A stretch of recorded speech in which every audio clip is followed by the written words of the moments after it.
So hi, everybody. If you are hearing us, let us know. Jump in the chat and say hi and tell us where you're watching from. As we're getting going today, I'm really excited because we've been planning this for literally months.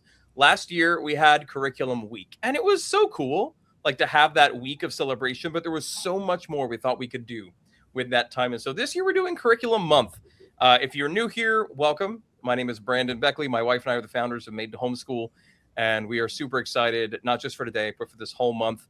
But we did not do this alone in any way, shape, or form. In fact, this only exists because of the diligent and faithful work of some awesome homeschool parents we get to build stuff with. And I've got a few of them with me here today on the panel. So what I'd love to do is just let them go around, and I'll do it in order clockwise of who's on the screen. So Katie, maybe you'll go next. Yes. Share with us who you are, where people can find you, how they would know you. Yeah. So hi guys, I'm Katie. I run the YouTube channel Life the Mundane, but I am always in Made to Homeschool. I am hanging out over there pretty much 24/7 and love being here with the group. We are a homeschool family. I have 6 kids, ranging in age from, oh my goodness, 7 to 16. So we've got high schoolers, we've got elementary age, we've got middle schoolers, and we have a really good mix of neurodivergent and neurotypical kids. So our homeschool is definitely very different. We have to do a lot of out of the box homeschooling and very creative homeschooling because of the dynamic in our home, because we have both medical special needs as well as just more of your traditional learning differences. So that's kind of a little bit about us. And then Kristen. Oh, I didn't know I was next. I'm Kristen. I run the YouTube channel Pearls and Oak. Like Katie, I am always in Made to Homeschool as well. I am a first generation homeschool mom to 1. And that in itself presents all of its own fun new things. We originally started out as more of a unit study style kind of homeschool family. And we have slowly ventured into some different curriculums, but unit studies really kind of where our heart, I think, will always be. But yeah, that's really it for us. Welcome. Thank you, friend. And Christina. Hi, I'm Christina. You can find me over at Rooted Home Life on Instagram and YouTube. I have 5 children, 4 of which are still homeschooling. My eldest, we graduated last year, so he was our first homeschool graduate. And I have left a 6, 7, 10, and 14-year-old. So we kind of have quite a range that we're still homeschooling. And I guess we always joke around and say that I'm like unschooly, which I guess is kind of my style. But the reality is, like, I do use quite a bit of curriculum. We just are more relaxed in the way that we do things. We like to mix and match. And yeah, that's about it. Awesome. And I'm going to ask Wendy to introduce yourself, but real quick, everybody who's watching, I see there's people on a bunch of different platforms. I'm looking at all these monitors. Guys, we're so glad you're here. If you want to ask your question, and we want you to ask your questions, it's going to be best. Your best experience is going to be going to the actual live watch page. So if you go to madetohomeschool.com/live, you can just sign up there. You'll get a live link. You can come sign in and join us live on the actual watch page and ask your questions. And actually, I'll ask you now, go ahead and ask your questions in the chat, because we can talk about curriculum. That won't be a problem. And we've got lots of information for you guys, but we would rather spend our time answering what you need to know. And I'm not an expert. I actually learned almost everything I know about homeschooling from the ladies on this screen.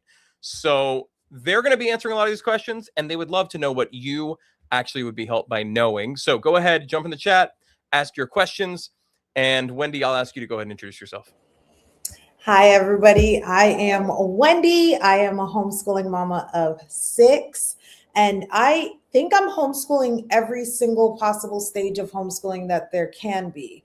I think I have a high schooler, I have a middle schooler, I have couple of elementary schoolers, a toddler, and a baby. So yeah, we're in here. And I think toddler and up, we've got curriculum that we're using. So I've been doing this for about 12 years. And I still don't know much, but I'm still here. That's awesome. I love how you had to start with, I think I'm homeschooling every stage. Yeah. Because Nice. sometimes I just show up and I just like, what you want to learn today? Amy. Hey guys, I am Amy Sloan. I'm a second generation homeschooling mom of 5 with 2 graduates so far. Right now, our ages are 10 to 20. We're about to hit birthday season, but I'll still say 10 to 20 for now. Still in our homeschool, we have an elementary, middle, and high schooler. So kind of got my last, actually, this is our last year with an elementary age student. We follow what I like to call is a restfully Christian classical approach to homeschooling. That has been true for all the years that I've homeschooled. And then most recently, we've also been able to experience what it's like homeschooling during a crisis. And that impacted a lot of things the past couple years in our homeschool. So yeah, I'm really excited to get to chat curriculum with you guys today. Yeah, and I asked for questions. They're coming in already. There are questions, guys, which is great. We've got some very specific ones.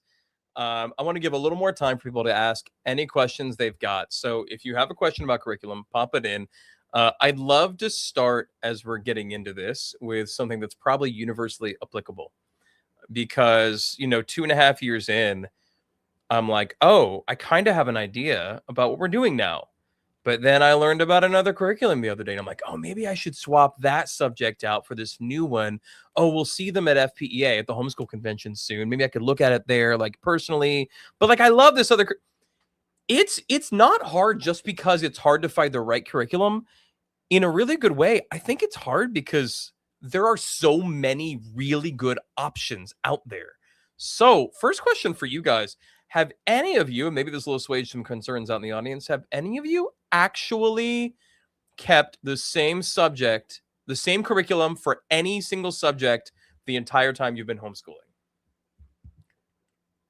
Pipe in whoever. Go ahead. I was gonna say, we out of my 6 kids, we do very individualized education. So most of my kids do completely different curriculum. Like there's very few curriculums that goes all the way across the board for all 6 kids all the time.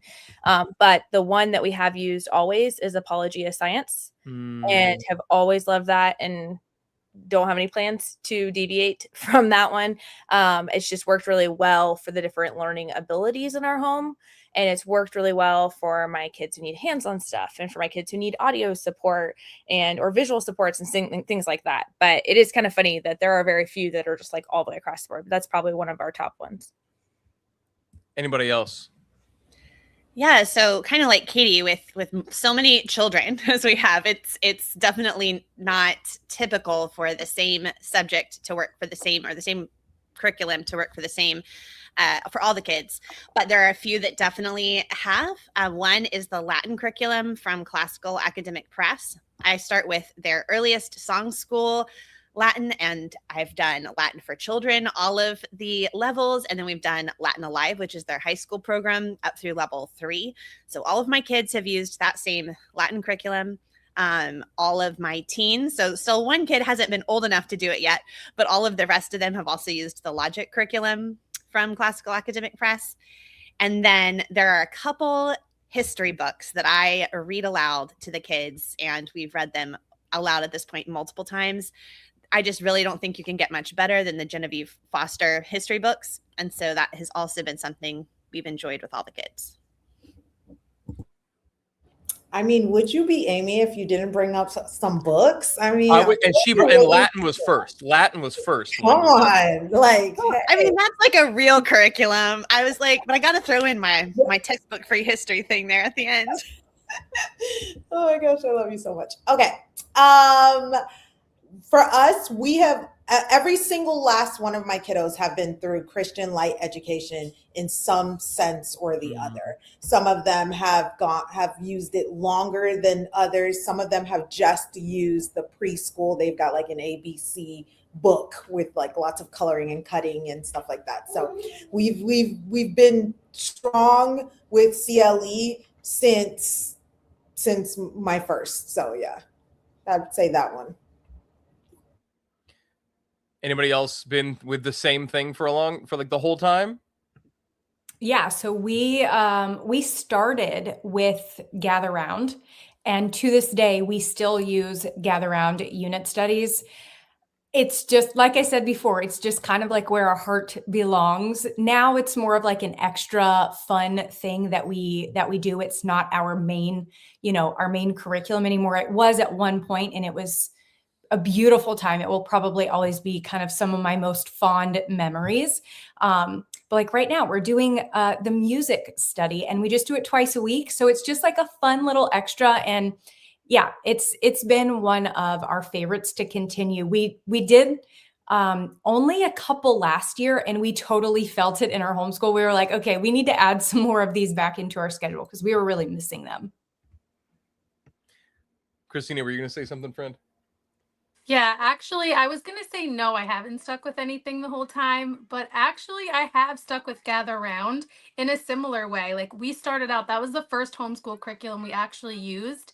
And so I feel the same way. Like, it will always have like a really special place in my heart because I remember praying that God would show me because there were so many options out there. Like, what is going to be best for my family? Like, it doesn't necessarily need to be like the best curriculum. It needs to be like the best for us. Like, we're new homeschoolers. I have multiple different ages. I don't really know what I'm doing. And then shortly after I came upon Gather Round, I was like, this is exactly what I'm looking for. Like, I can teach everybody at once for the most part, minus math. And that was our core for quite a while, like at least the first year of homeschooling. And it was such a blessing to us. But now we do use it more as like a supplement. The ironic thing is we used it, like I chose it for the purpose of everyone being able to do the same curriculum together. And right now I'm actually using it as like a high school history supplement at the moment for just my high schooler. So we're not even doing it in the same way, but we're still using it. So That's awesome. It's funny that, I'm surprised so many have stuck through because I've also heard from all of you at some point about completely changing things. And I'm looking forward to getting into that more because I think that'll be really helpful for people. When we started homeschooling our kids 2.5 years ago, they were in a private Christian school and they were using a perfectly good curriculum that I just didn't think was working well for them.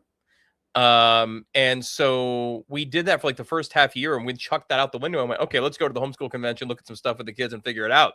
And we did. And we stuck with it because like we know it and we trust it, right? But like there are a lot of options, as I said at the beginning. And I think that one of the best things we can help people figure out, and we'll have a workshop for this actually at the end of the month, after all the curriculum month presentations, how to narrow down your selection of curriculum for your kids. So look forward to that, guys. But I think that it does get super overwhelming. So if you guys have questions that are watching right now, I want you to drop in the chat. We want to spend, again, most of our time helping you guys with your actual practical questions. So what I'd love to do is jump into those and to our whole panel, guys, jump in. If you have thoughts, just share them. But first one's from Holly Brooke. She asked, has anyone used the Daily Riches study from Homeschool Glue? I ran across her YouTube channel and liked what I saw. Has anybody used that or even super familiar with her? That's Sarah, right? From Homeschool Glue. Yeah, I was gonna say I've not personally used it, but Sarah actually came and spoke at our online Brave conference that Made to Homeschool puts on every year, and she had a great session. So I'm sure it's really quality stuff, but I haven't personally used it. Yeah. And then anybody else? No experience with that one, right? So what about for Linda? She asked, what are your absolute go-to curriculum? What's your absolute go-to curriculum that's never changed? We kind of talked about that. I had an elementary and middle schooler now. So we kind of got into this, but anybody have any more specific thoughts on this with that question? With that age, I have found that I don't know if Linda, if you're specifically looking for like how you can bring them together, because there can be like some separation happening. I find that like sciences and histories are a really good way to like bring big ages together, and to just not lose that like family learning connecting time.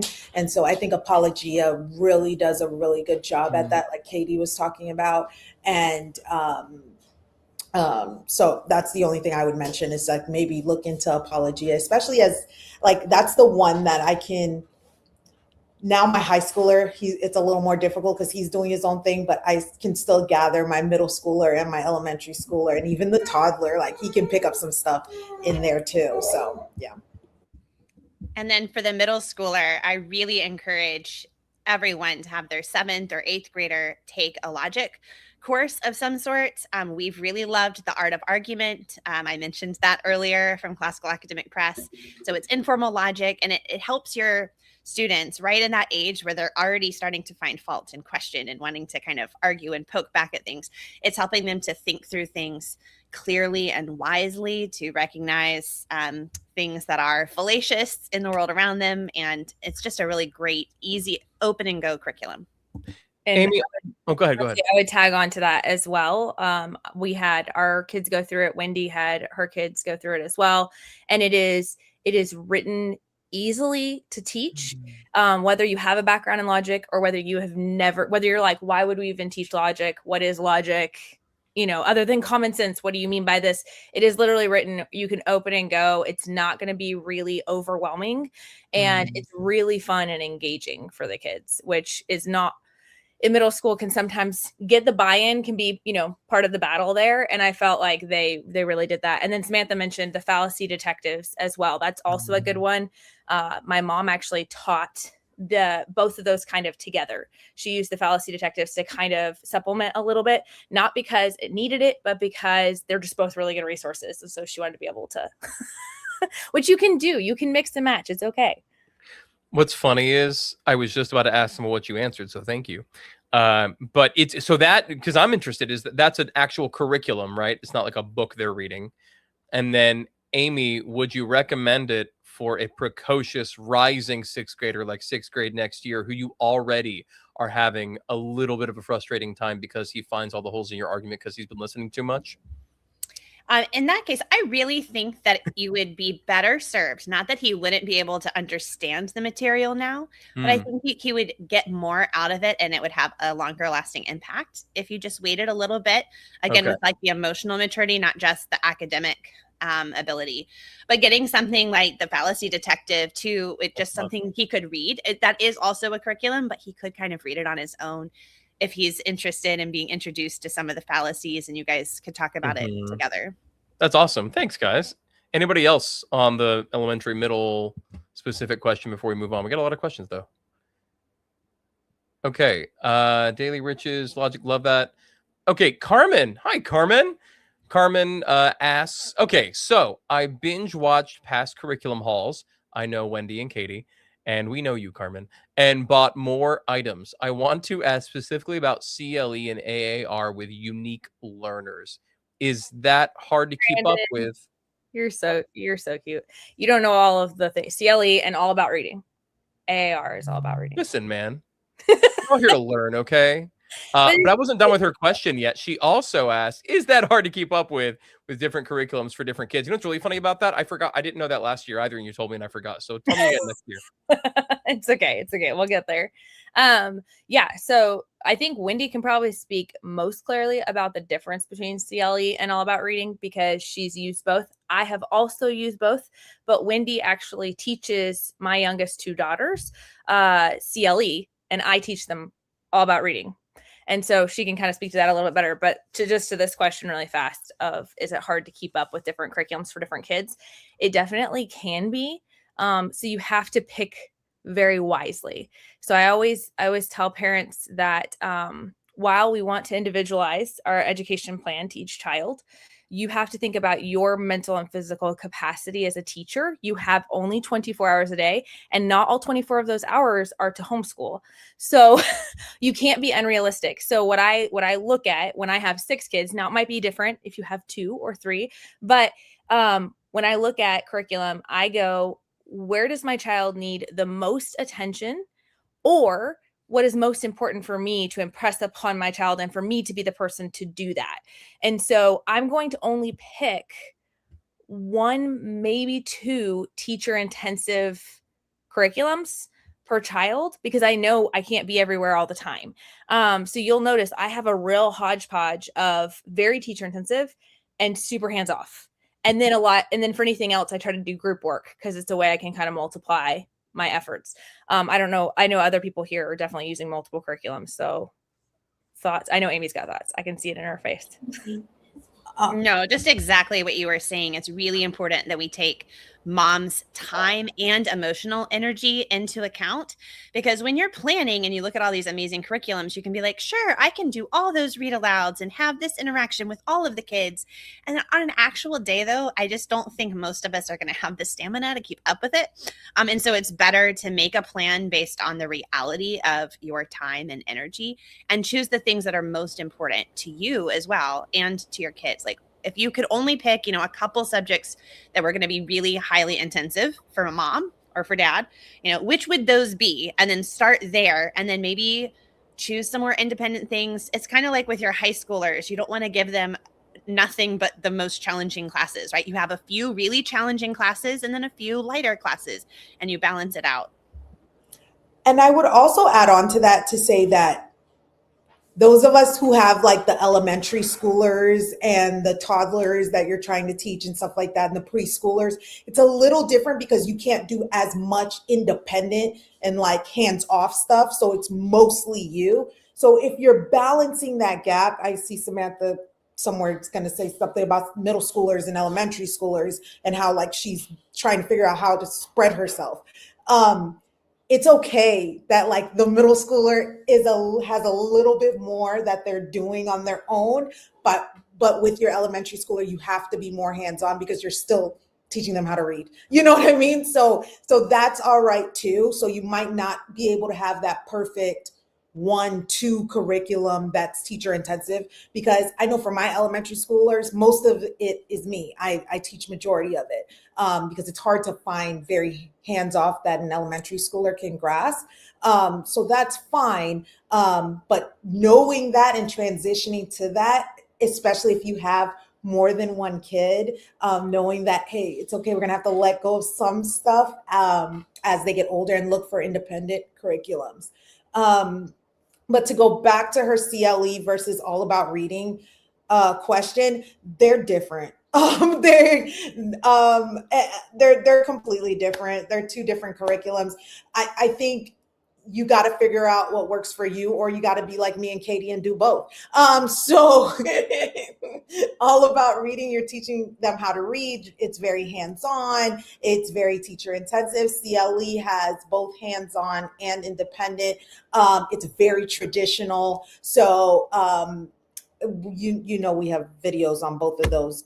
Carmen knows. So, but yeah, they're different. Well, and specifically what I would say is with CLE, I think something people get, they're not sure about is CLE actually doesn't do reading all the years. So they have reading curriculum, 1 year of reading curriculum, and then they have language arts that continues after that. So we're currently using language arts and all about reading.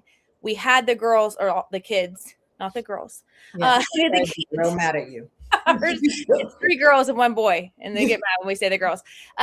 We had them go through the reading, and it gave them a great foundation. But a few of them have some difficulties with reading, so being able to go all about reading over 3 or 4 lessons or levels allowed them to slow down. So if you have a child who's a natural reader, that 1 year might be all you need.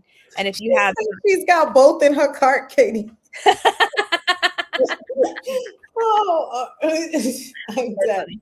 I'm dead. You're muted. Brandon, we cannot hear you. We should unmute my mic. Yes. I was going to say, we did not get sponsored for anybody's cart. No. So, we didn't make you buy nothing, okay, at this point. So don't blame us when your cart is full of $800 in new curriculum that you plan to all teach simultaneously. That wasn't my fault. No, I'm going to say right now, if that is you, don't do that. Leave it in your cart, take a breath, talk to your spouse, check your budget. Yeah, wise choices. Speaking from experience, Amy. Speaking from experience. Well, we're going to have, if you guys don't know, if you're in the Southeast U.S., Made to Homeschool will be at FPEA, the Florida Homeschool Convention. Katie's going to be there with us, and she has warned us and her husband they may need to get an extra check bag for all the books she may be led to buy. So Katie, maybe you've had that experience as well. I don't know. But I And get it. for anybody who's shopping with me, ask Christina about that. You know, I'm just any friends I see, I'm like, you should come check out this booth. They have amazing stuff. I love all their stuff.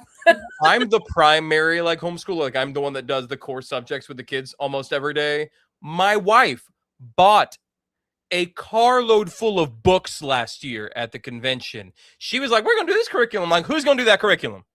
What? And so I get it. I get it, man. I do want to get to more questions, guys. Oh, Katie just put one up there. Katie, you can take that if you want it.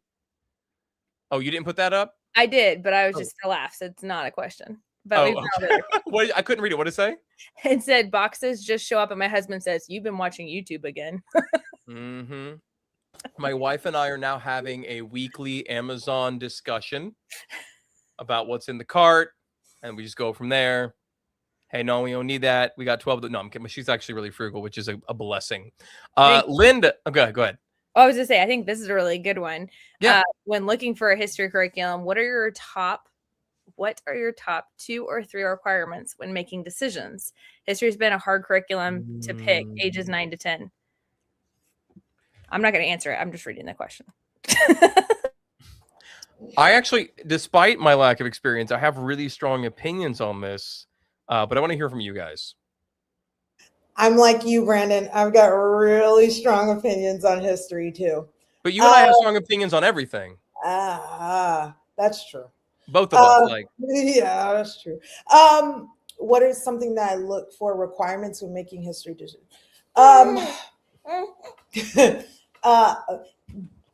Perspectives is something that I really look at when it comes to making decisions on history, because one of the things that my husband always says is that history is written by the victor a lot of the times. And so I am very careful at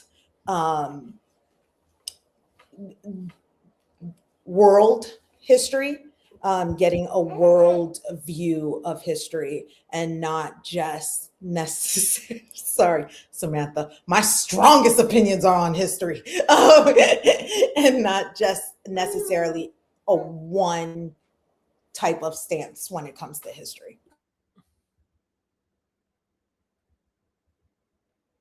Other history thoughts?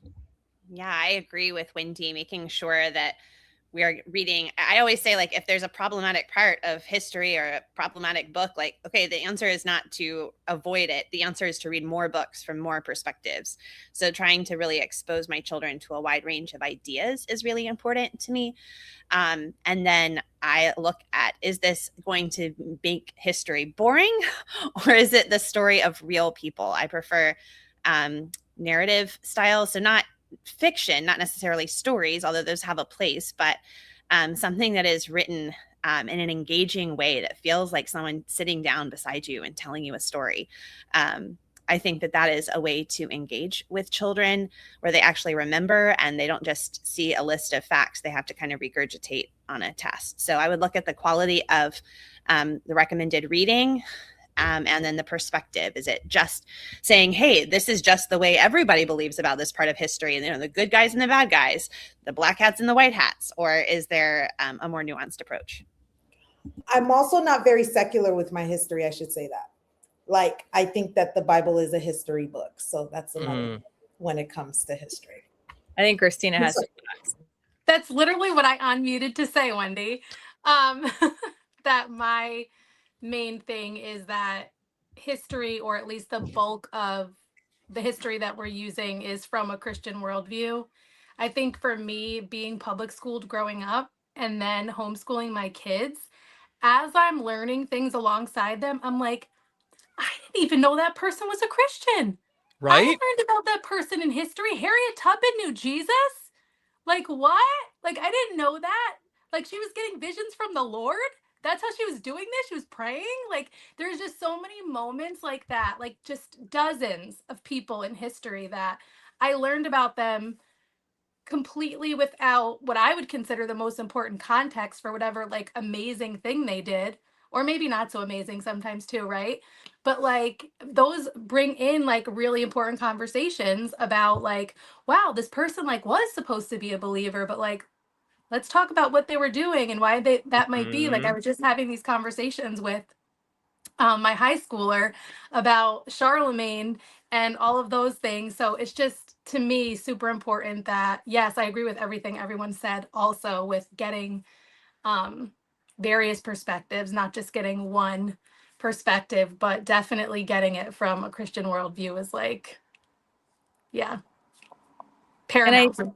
I think the only thing I'd add to any of that, which I think I agree with all of it, is that I think that helping our kids want to naturally go into history with black and white. They want to see like good, bad. It's this person was bad. So everybody here in this area of the country, they were bad. Everybody here in this area of the country was good.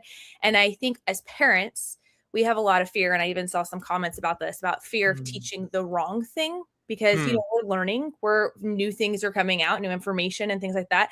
And I think you don't have to fear teaching the wrong thing when you are taking it from a biblical worldview of understanding that nuance and understanding critical thinking, being able to understand that David in the Bible is very clearly a believer. David made some really dumb decisions, like really poor decisions, and was not somebody that we should emulate in every area of his life and everything he did. And I think helping them to understand that nuance, you're like, hey, this person could do a very bad thing. It doesn't, or this person, I don't know. I think helping them understand that critical thinking, which that'll come in ages, when they're younger, there's not as much of that critical thinking. It'll come more in middle school, high school, but teaching your kids different perspectives and being able to have those discussions. We don't have to fear what we're teaching, because it's all about conversations that are ongoing for I think life. on that note, let me just insert here. I think that's a really great, like the whole David, he was a man after God's heart and after Uriah's wife, both, right? That whole dynamic. I'm glad you appreciated that, Christina. That whole dynamic is the dichotomy of every human, right? Like this is the truth about all of our states and what we should be seeking. There's the strong opinions to get into our kids, whether it's history or literary analysis or like reading, like elementary reading, like, hey, people aren't two-dimensional. Every human you've ever met is depraved and needs Jesus. And side note there, good segue. If you're new around here and you don't know about Made to Homeschool, if you are not a person who follows Jesus, you're super welcome here. But also, we just talk about Jesus a lot. Like all of us are Christian parents, and that's how we lead our homeschools. Made to Homeschool is built and led by Christians. Everybody's welcome, but you're going to hear about Jesus a lot. So just fair warning on that. And we don't ever hide it. And we let people share in workshops and presentations and resources as much as they want about Jesus, because he is the hope of the world. So there's that little side piece for you guys to be aware of. But I want to go to another question Linda had asked, and I can't find it now. It's gone. Never mind. I think maybe we got it and I missed it. Jessica asked, and this is a big one. What are clear signs it's time to switch curriculum? How do y'all know? Is it because it's new and shiny and it's on sale? Is that how you know? No. Okay. Kristen's got some thoughts. Well, I think it depends on the personality of both mom and child. Here's how I know. When I do not want to pull the curriculum out and I cannot even fathom trying to read it, I'm not going to present the information very well. It's probably time to switch. Or find another way to present the information. Maybe instead of me reading, because I just do not want to read that because it's history and I don't want to read it because it takes too long, then maybe it would be worth working into the budget buying the MP3. So maybe it's not switching the curriculum that you need to do. Maybe it's finding another way to present the information. If it is a constant like sore spot in your day, if there is always issues with a particular curriculum, or you find that right before lunch, because we just finished whatever said curriculum is, your child is just very irritated, they're aggravated, they're extra fidgety, whatever seems kind of a negative characteristics for them. I wouldn't immediately jump to switching your curriculum. I would look at what potentially your other options could be. Perfect example, math. We have used the same math all the way through. Once we got to level 4, we started introducing video lessons. My daughter loves it. It's great. It's wonderful. It was her favorite thing when she did it the very first thing in the morning. If we waited and she did it like after we did our lessons that we, are schooling together, and then she moved to independent work, starting with math, it was horrible. It was awful. Math would take her hours and hours to do. But once I told her to make the switch and do it very first thing in the morning, she's done in 30 minutes and it's no big deal. So I think there are telltale signs that you need to make adjustments, but I wouldn't go to switching right away, complete curriculums. I would maybe just look at what some potential options are to make those, make kind of some adjustments. Yeah, I agree with you, Kristen. I actually was trying to think. I don't think I have ever switched a curriculum in the middle of the year. That is not because there haven't been curriculum that we have hated, that have been horrible. So, but for many of us, it would be nice if we could think we could just buy a new math curriculum in the middle of the year or whatever. But a lot of times that's just not in the budget. I won't ask you to list which ones those were, Amy. I won't do that to you. Thanks. So, for whatever reason, I have done different things. So for the math, I ended up just deciding I was going to do a little bit more time of my own independent teaching to fill in some of the gaps and the issues. There are times when we have switched to doing something orally if there was a curriculum that was just way too much handwriting involved for a child at a certain level. We've just kind of switched around how we did it. I will say this is really important to remember that the curriculum is your tool, not your master. You are in charge of the curriculum. The curriculum is not in charge of you. That goes for curriculum you like and curriculum you don't like. So don't be afraid to not follow it exactly the way it is. Maybe take out the parts you like and then find some supplemental books from the library or some videos. But I just want to encourage anyone who's feeling frustrated in the middle of the year. Well, generally making a decision when you're in tears in the middle of the night and you're scrolling YouTube is probably not the best time to be making a decision anyway. But if you're just I can't buy a new curriculum, it's not the end of the world. Your kid isn't going to be ruined forever. Just instead think of how you can make the curriculum work for you, tweak it, throw away half of it, or maybe just don't finish it and try something different. Yeah, I was going to say, I think I have for sure, unlike Amy, I have for sure switched curriculums many, many times mid-year. As I get older and wiser, I'm doing a lot less of that because I did realize it caused a lot of problems. And one thing I would really challenge you on, anybody on in this situation, including myself, is you need to have a very specific understanding of why it's not working for you. And so that might mean pausing it for a while you think about that. It might be just taking some time to literally grab your phone or notepad or something next to you while you're doing the lesson and be like, what is it about this? Because again, tweaks might be able to be made, but also if you don't really know why it's not working, you're not going to make a great decision after that. Because I have been in that situation where I have made a decision based on shiny new or all my friends loved it or whatever it might be. And I didn't have a good understanding of what was not working in the current curriculum and ended up wasting money because I just jumped into a totally different curriculum that it was different, but it had the same element that wasn't working for me. So I think it's wise for us to have that understanding.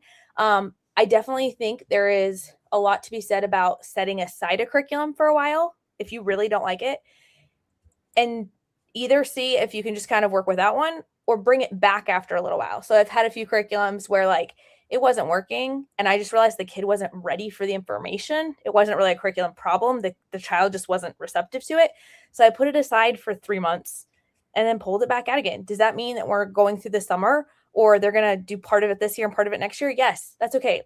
You have to get past that ideal perspective of we're going to finish the curriculum beginning to end.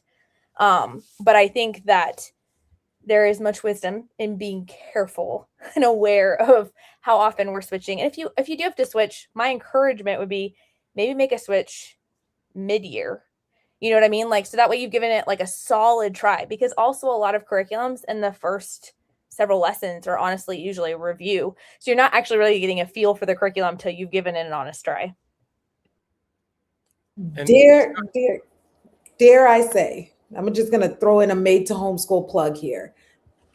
A lot of, yes, years and years of wisdom have helped with switching curriculum in the middle of the year.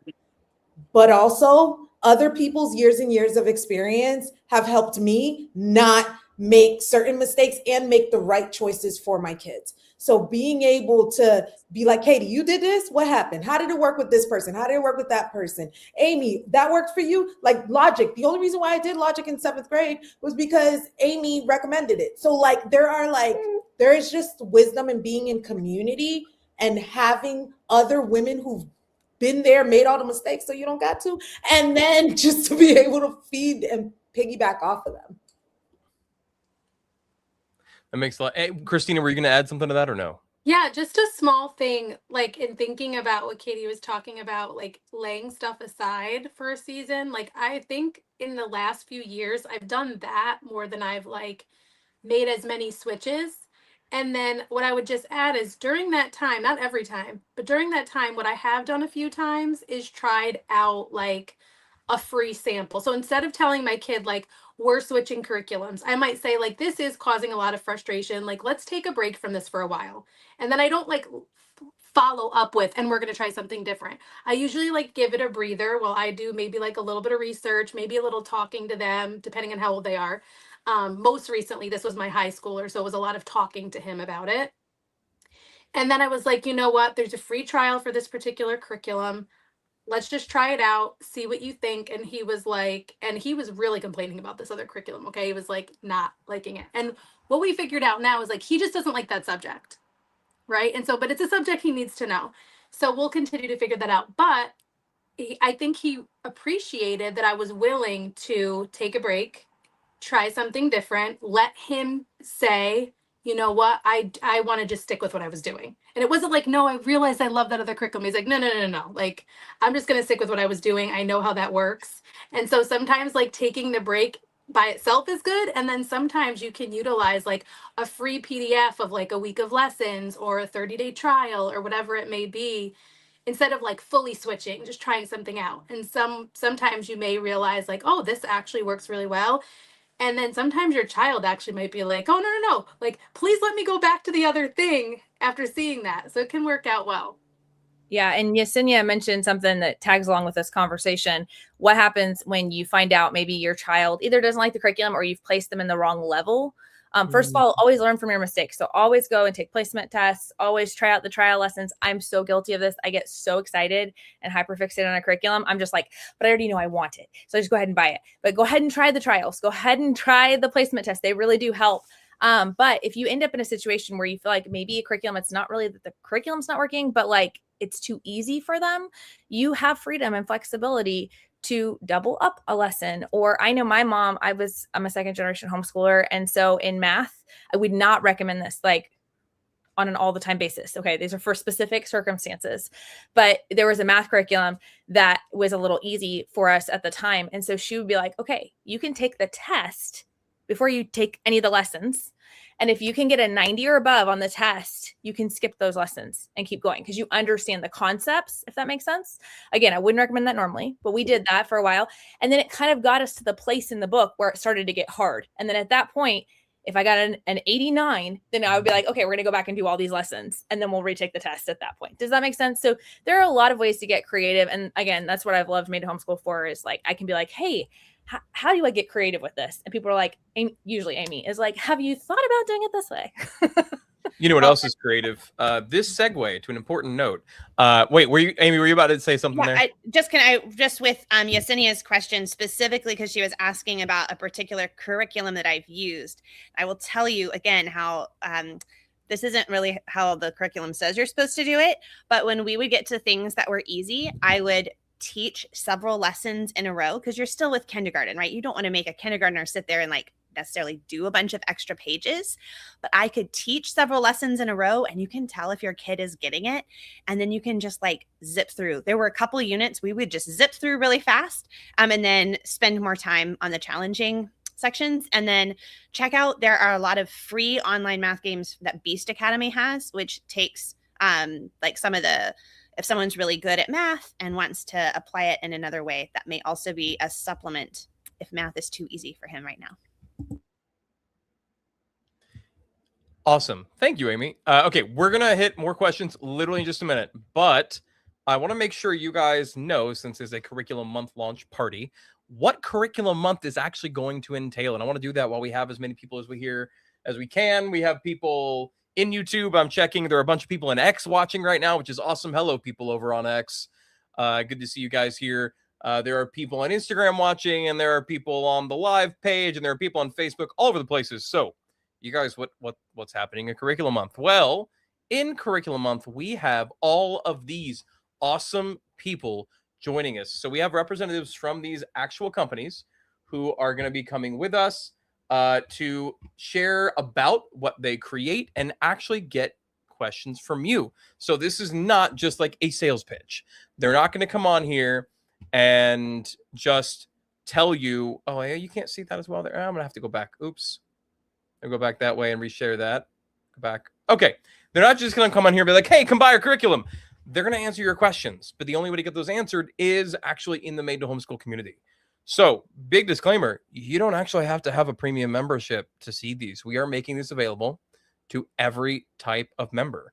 In a very biased way, I think everybody else here would agree, you should get a premium membership because you not only will get all the benefits of curriculum month, but you will also get live workshops every single week, extra hangouts throughout the month where you can just hang out with other of the moms. If you're a dad watching this, please join. Then we can have a dad hangout. That'd be cool. You will have access to over 650 resources our team has put together since we launched just like less than 3 years ago, just over 2.5 years ago.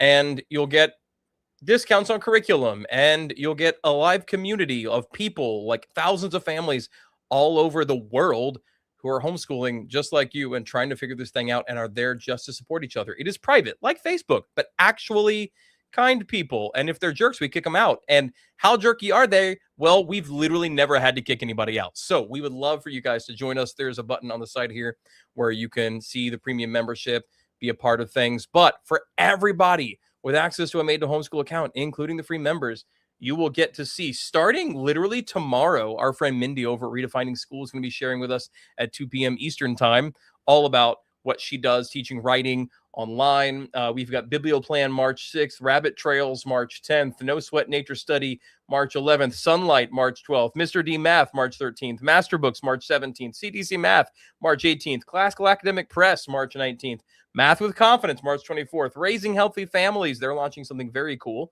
Katie Kimball over there on March 25th, and Apologia on March 27th. So it is a stacked month full of awesomeness. We'd love to have you guys with us. This is, if you scroll down below, this whole list is down there. I just want to make sure you guys know it's there, who is coming, why you should be excited, and you can find all that, not here on this page, not on YouTube, not streaming outside anywhere else, only inside the Made to Homeschool community. So if you haven't actually taken advantage of the membership, you have. If you are watching this and have signed up, and there's a free membership where you can watch all this, go do that. And then you'll be able to get all the notifications, emails to let you know when these things are happening. But all down below as well. I'm going to go back to the questions. I'm going to bring back our friends to the stage since everybody's back now. And let me do that. There we go. Sweet. Okay. I'll move on with the questions. Samantha asked a question. She said, I'm struggling to balance the load difference between middle school and elementary school. Suggestions for balancing. My 6th grader isn't fully independent yet. He's growing, but not there. Gosh, Samantha, my son is going to be in 6th grade next year, and my daughter is 1st grade, and like I'm teaching her to read still, and my son's off to the races, but then he needs my help, and I'm in the middle of something with her. I don't know how you feel, but I feel that tension. So maybe y'all can help her and me.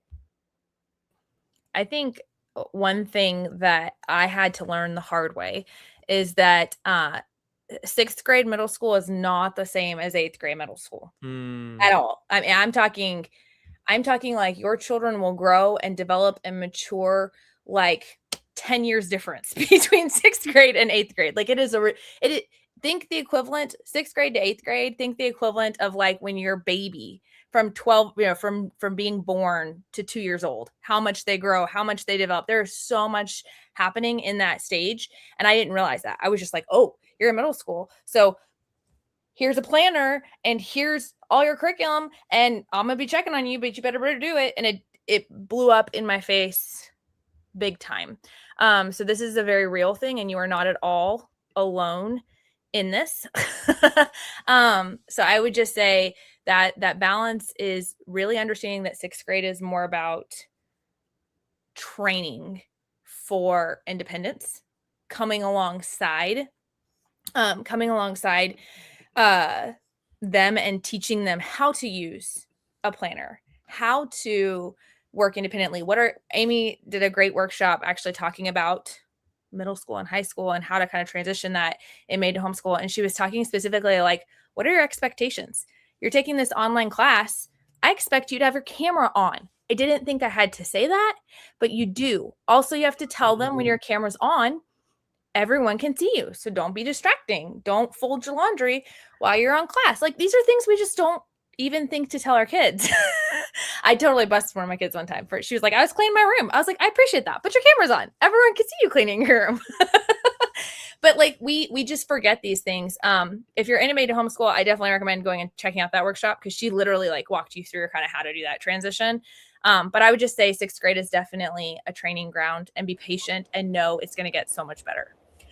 As somebody who started off the year with a 6th grader and said, here's your planner, go do your thing, and is now in January taking her 6th grader and putting her right alongside her and saying, okay, what have you been doing? I second that so much. It's not like public school. Public school should be 7th to 8th grade. They need to go back to the way they was doing things because 6th graders should not be thrown into that. But for real, that is so true. That like it's a different type of needing to homeschool them. It's more like Katie says, really training them how to be independent and training them of the expectations. But it is not hands off by any sense of the word. And I think sometimes when we set that expectation in our minds that, oh, now I have a middle schooler, they need to be off doing their own thing. And then I have an elementary schooler that I have to teach. And now you're like, how am I going to do all that? It's like, no, let's just keep it like what we was doing last year.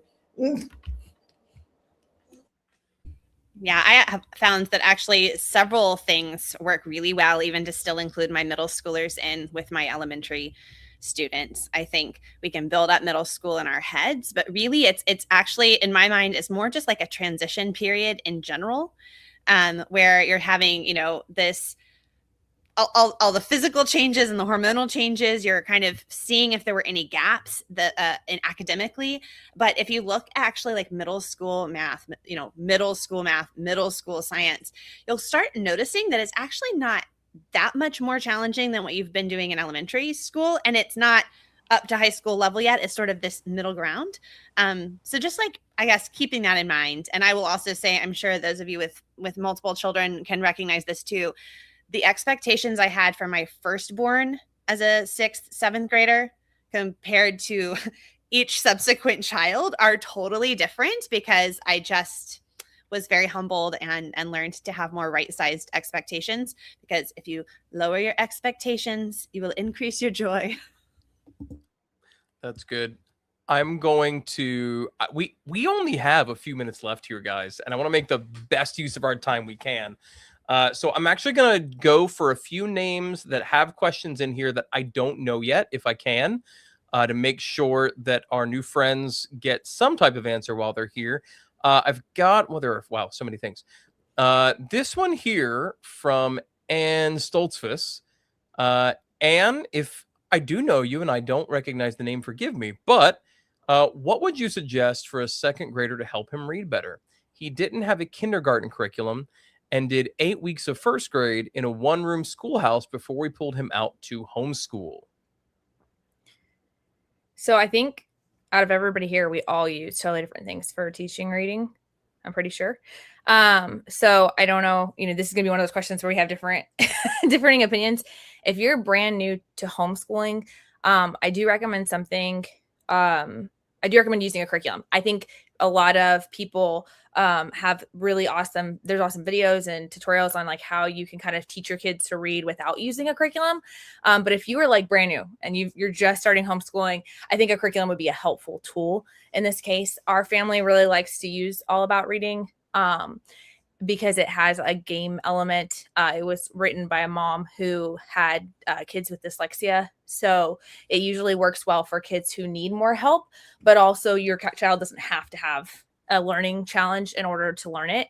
And at second grade, they would still find that very fun and engaging. It's not going to feel too babyish, but I know there's a lot of other really great recommendations here in this room.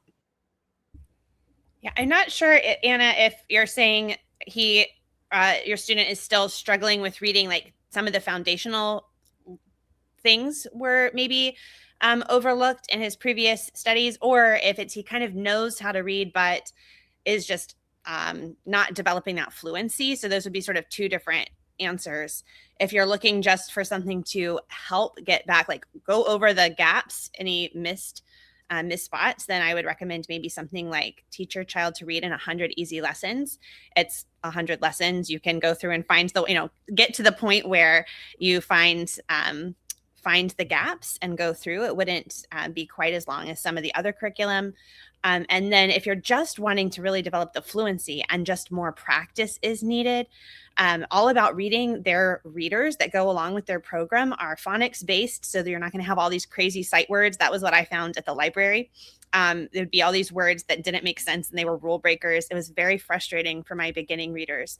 So finding a book like the All About Reading readers that are building on each other, very carefully following the rules and just giving lots of practice is my best bet there. One of the really good ones to piggyback off of what Amy's saying is Bob books. Bob books are really good. And you can start from like stage 1, stage 2, stage 3, and then we're introducing sight words. And if like she said, if it's just like a fluency thing, like he needs the practice, or she needs the practice. I don't know why I assumed it was a he. Yeah, he needs to practice. Really, Wendy. Then Bob books, and you can get them from the library. Like you can definitely get them for free from there. Any other tips on that one? No, it's funny. We tried. This is what I love about, one of the many things I love about homeschooling is, I think on maybe your recommendation, Amy, and maybe Katie's, I can't recall, that book you just mentioned with the 100 steps of 100 lessons. We bought that and we tried it. And it wasn't good for us at that time. It just wasn't. It was a perfectly good book. Like there was nothing wrong with it. It just wasn't clicking at that time. And this realization that like God made us all unique, and that means our kids too, and that means our families are even more wildly unique, is so much at the heart of why we built Made to Homeschool. It's so much at the heart of why we're not led by just one style of homeschooling. And there is a homeschool style quiz link here when we're done that you guys should go totally go take that if you haven't yet. Because it's just fun and it can help you learn some things that could fit for your family. But why we have instead this panel as a great example, a team of contributors who help lead the community from every different perspective. And that's growing over time. And people who get that it's just hard. And my favorite phrase that I've has become core to like every homeschooling conversation I have since we launched Made to Homeschool is homeschooling is parenting. Because that's the absolute truest thing. And I was interacting with somebody actually on X earlier today because they had said something about that dynamic and how like there are so many new educational tools, and talking about AI as an educational tool and what people can get and how that could be helpful for some kids who are struggling in the public school system. And yes, all of that's true. No person can ever be mom or dad other than mom or dad. And grandma's awesome. And grandpa's great. And teachers, oh my gosh, they're amazing. They work so hard in such difficult conditions and they give their all. but they can't be who we can be to our kids. And so I know everybody out there is making sacrifices to try to lead their kids in the way they believe God made them to be. And that's at the heart of Made to Homeschool. That's who we are. And so as we close here, guys, I want you to know the list of all the workshops that are happening in the community this month are right down below on the live page. We'll make sure that goes out an email again so everybody has it. We'll put it up inside the community. If you guys don't already have a premium membership, you can go get one. It's like the cost of Netflix or something. Like I went to Sonic the other day to get breakfast for myself, and it costs as much as a month of Made to Homeschool. Okay, so I'm not saying you should go to Sonic for breakfast. That's a bad choice. I make unwise choices sometimes. Y'all can blame me. It's cool. But they got there's a lot of cheese and egg in that. Okay, but we want to build a community that actually gives value and helps you guys. In our conversation before we started this live today, in the prayer we had before we started this live, our fondest hope is just that you guys are really getting value out of this. So we'd love to see you in the community. We have a dozen of these planned workshops with publishers inside the community this month. There might be more added. And at the end of the month, we are doing something so cool, I can't even tell you about it. Other than that, there is a workshop at the end of the month where we will be talking about helping make curriculum choices and announcing something that's so cool that I will be beaten by certain members of this team if I announce what that is. So I got to hold off on that. Any last words? You can announce the date, though. The date of the workshop that they need to show up at. 23rd of March, the year of our Lord. Make sure you're there. Any other things before we close, guys? Yes. So Amy mentioned in the chat, but this is very true. So Made to Homeschool is an online community. We've got these live events, but we also have places where you can post questions. So we have like 12 questions here. We didn't get to it. We really want to get to them. We have answers for you. Please go into the Made to Homeschool community and just drop those questions. And we will be happy that that's also part of the free experience. You're able to do that. And so we'll go in there and we'll answer those questions for you. And then Brandon, is it okay if I show them really fast what it looks like? Sure. Yeah.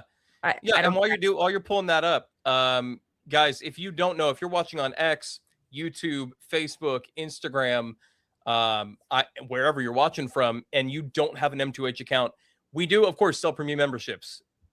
But like, there's a free membership you can get and get a lot of help in the Homeschool 101 circle. You can join at least one live workshop per month. We'd love to see you guys there as well. Katie, do you have that up? Yes. I got to figure out how to add it, though. I got you. Oh, wait, I cannot. Before presenting screen, remove other Oh, I got to take everybody down. Hold on 1 second, please. Hold on.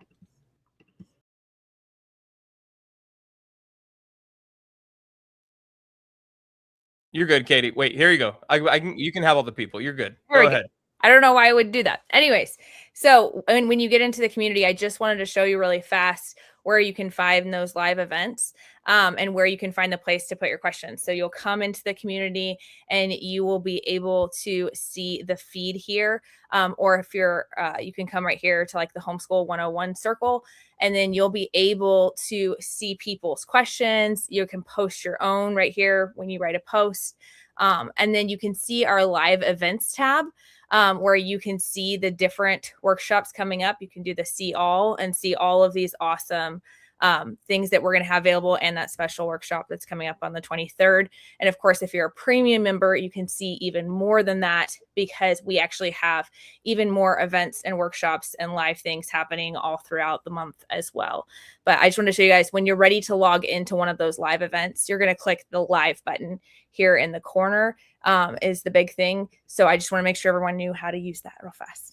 I love it. No, thank you, Katie. That's more considerate than I was being. Look at you. Guys, we hope you got a lot of value out of this. We'd love to see you in Made to Homeschool. Any questions you have, come join us over there and ask them. We are all actually there, and we're real humans that actually want to help you guys. So thank you for being here. Thank you so much to our panel. You can find their information on the live watch page below. Go check out their YouTube channels or Instagram and all the things. They're all linked right there. And I hope you guys have a good rest of your day. Bye, y'all. Bye.